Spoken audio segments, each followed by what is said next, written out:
Assalamu alaikum. Bismillahir Rahmanir Rahim. Welcome to our channel Arabic Learning Home. আমরা আরবি হরফ পরিচিতি পড়ছিলাম। এটি আরও একটি ক্লাস। এর আগে 4টি ক্লাস করানো হয়েছে। আমরা পূর্বের পড়াগুলো প্রতিবারই পড়ার আগে একটু রিভিশন করে নেব।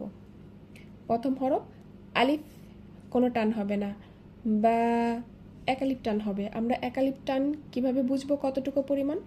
একটা বন্ধ আঙুল খুলতে যতটুকু সময় লাগে, অনেক দ্রুতও খুলবো না, আবার খুব ধীরে ধীরেও খুলবো না, দেখে বুঝে নিতে হবে। বা ঠিক একইভাবে তা, সা, জিম, এক্ষেত্রে 4 লিপ টেনে পড়ব। কিভাবে বুঝবো 4 লিপ পরিমাণ কিভাবে কতটুকু টান হবে? 4টি বন্ধ আঙুল খুলতে যতটুকু সময় লাগে সেটি হচ্ছে 4 লিপ পরিমাণ টান। জিম, হা, খ, দাল, জাল, এই পর্যন্ত পড়ানো হয়েছিল। আমরা আজকে এ হরফ থেকে শুরু করব। প্রথমে জানবো এই হরফের নাম। তার আগে একটু বলে নেই, এই হরফ পড়ার বিশেষ কিছু নিয়ম আছে। কখনো পাতলা করে পড়তে হয়, কখনো মোটা করে পড়তে হয়।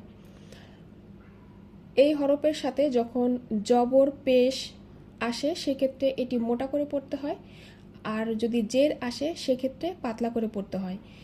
আরও বিশেষ কিছু নিয়ম আছে, সেটির উপরে আলাদা একটি ভিডিও থাকবে। এখানে আমরা এতটুকু মনে রাখলেই হবে, রয়ের উপরে জবর, এটাকে বলে জবর। আর আমি বেসিক ক্লাস করিয়েছিলাম পর্ব 1 নম্বরে। যারা ওই পর্বগুলো করেননি 1, 2, 3, 4, তারা চাইলে ওই পর্বগুলো করে আসতে পারেন, তাহলে আপনাদের জন্য আরও সহজ হবে। জবর অথবা পেশ থাকলে আমরা সেটি মোটা করে পড়ব। র, এটি হচ্ছে এই হরফের নাম। এবার আসি এর মাখরাজ কোথায়। এর মাখরাজ হচ্ছে জিহবার আগার উল্টা পিঠ তার বরাবর উপরের তালুর সাথে লাগাইয়া র উচ্চারিত হবে, এবং এটি একটু তাড়ন করে উচ্চারণ করতে হবে, অর্থাৎ জিহবার আগাটা কিন্তু একটু বেশি নাড়াচাড়া করবে বাড়ি খেয়ে। র, র, লক্ষ্য করুন, র। তাহলে নাম জানলাম, এর মাখরাজ জানলাম। এবার আসি এটি কোন ধরনের হরফ। এটি হচ্ছে পাতলা হরফ। যেহেতু পাতলা হরফ তাহলে সাউন্ডও কী হবে? পাতলা হবে, কিন্তু এর কিন্তু মোটা করেও পড়া হয়, পাতলাও হয় মোটাও হয়।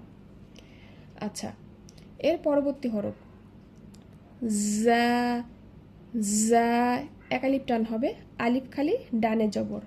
ঠিক আগের হরফগুলোর মতো যখনই আলিফ খালি ডানে জবর আসবে সেক্ষেত্রে আমরা কি করব? এর নাম একালিপ টেনে পড়ব। আলিফ খালি বলছি কারণ আলিফের সাথে জের জবর পেশ কিছুই নেই, যে কারণে বলছি আলিফ খালি।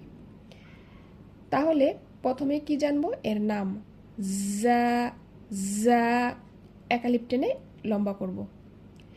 এবার আসি এর মাখরাজ, অর্থাৎ উচ্চারণের স্থান।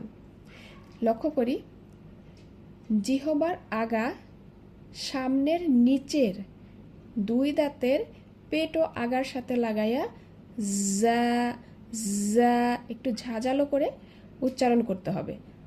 জা, নাম জানলাম, এর মাখরাজ জানলাম। এবার আসি এটি কোন ধরনের হরফ, মোটা হরফ নাকি পাতলা হরফ। এটি পাতলা হরফ। যেহেতু এটি পাতলা হরফ তাহলে এর ধ্বনি বা সাউন্ডও কি হবে? পাতলা হবে। আমরা নাম এবং ধ্বনি পাশাপাশি অনুশীলন করব। প্রথমে নাম জা, এবার এর ধ্বনি বা সাউন্ড জা, জা, জা, জা, জা। লক্ষ্য করি, এই র আপনি যদি লেখা শিখেন তাহলে জা ও লেখা পারবেন। মনে রাখবেন রতে কোনো নোক্তা নেই, অর্থাৎ উপরে কোনো ডট নেই। জা এর উপরে 1 নোক্তা।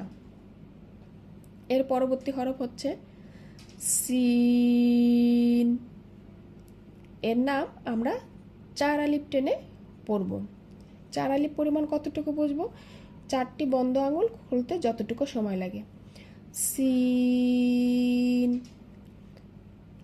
English letter S, S sound, S sound, scene.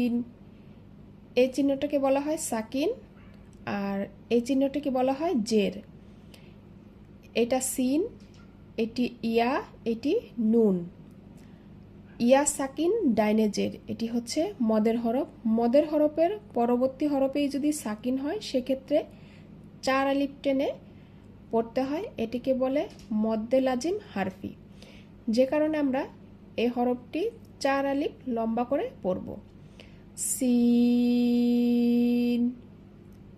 এর নাম জানলাম। এবার আসি এর মাখরাজ কোথায়, অর্থাৎ উচ্চারণের স্থান কোথায়। জা এর মাখরাজ যেখানে, সিন এর মাখরাজ একই স্থানে, শুধু এটি একটু ঝাঁঝালো আওয়াজ হবে, আর এটি হচ্ছে এমন সাউন্ড হবে। অর্থাৎ জিহবার আগা সামনের নিচের 2 দাঁতের পেট ও আগার সাথে লাগাইয়া সিন সিন উচ্চারণ করতে হবে। তাহলে এর নাম জানলাম, এর মাখরান জানলাম। এবার আসি এটি কোন ধরনের হরফ, মোটা হরফ নাকি পাতলা হরফ। এটি হচ্ছে পাতলা হরফ, তাহলে এর সাউন্ডও কি হবে, পাতলা হবে। নাম এবং সাউন্ড আমরা পাশাপাশি অনুশীলন করব। প্রথমে নাম সিন, এবার সাউন্ড বা ধ্বনি সা সা, সিন সা। এর পরবর্তী হরফ হচ্ছে, প্রথমে নাম জানব শিন, ইংলিশ লেটার এস এইচ শিন। আগের হরফের মতোই ইয়া সাকিন ডাইনে জের আছে, যে কারণে এটি হচ্ছে মদের হরফ। এই মদের হরফ হলে একালিপ টান হয়, কিন্তু মদের হরফ পরবর্তী হরফে যদি সাকিন আসে সেক্ষেত্রে 4 আলিফ টেনে পড়তে হয়, একে বলে মদ্দে লাজিম হারফি। তাহলে এখানে 4 আলিফ টেনে আমরা এর নাম পড়ব, এই হরফের নাম 4 আলিফ টেনে পড়ব, শিন। এবার আসি এর মাখরাজ। আমরা এর আগে জিম এর মাখরাজ পড়েছি। এর মাখরাজ এবং এ হরফটির মাখরাজ কিন্তু একই স্থানে, জিহবার মধ্যখান হইতে তার বরাবর উপরের তালুর সাথে লাগাইয়া শিন উচ্চারিত হবে। মাখরাজ জানলাম, এর নাম জানলাম। এবার আসি এটি কোন ধরনের হরফ। এটি হচ্ছে পাতলা হরফ। যেহেতু এটি পাতলা হরফ, তাহলে এর সাউন্ড বা ধ্বনিও কি হবে, পাতলা হবে। নাম এবং ধ্বনি পাশাপাশি, শিন শা, শিন শা। লক্ষ্য করি সিন শিন, সা শা, সা শা। পার্থক্যটা বুঝতে পেরেছি। পাশাপাশি আপনারা অনুশীলন করবেন, তাহলে আরও বেশি শুদ্ধ হবে। এই দুটি হরফের শেপ কিন্তু একই রকম, আকৃতি একই রকম।